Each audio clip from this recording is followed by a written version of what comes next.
HS composing skill के नाज़रीन, अस्सलाम वालेकुम।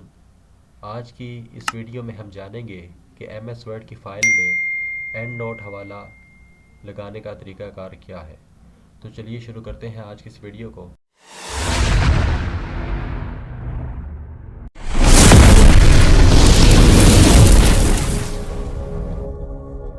अगर हमने इस फ़ाइल में एंड नोट लगाना है तो उसका एक तरीक़ाकार तो ये है कि आपने जहाँ पर एंड नोट लगाना है उस हवाले को कट कर लें।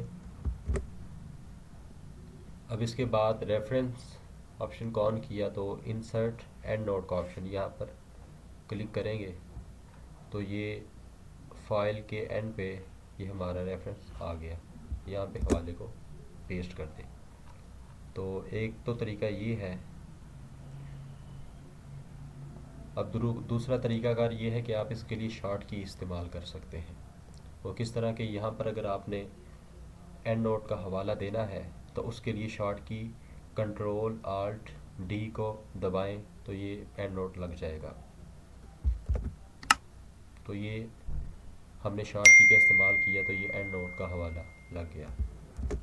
यहाँ पर हवाले को पेस्ट कर दिया। तो ये दो तरीके इस तरह हम एंड नोट लगा सकते हैं। तो उम्मीद है आज की ये वीडियो आपके लिए काफ़ी फ़ायदेमंद रहेगी।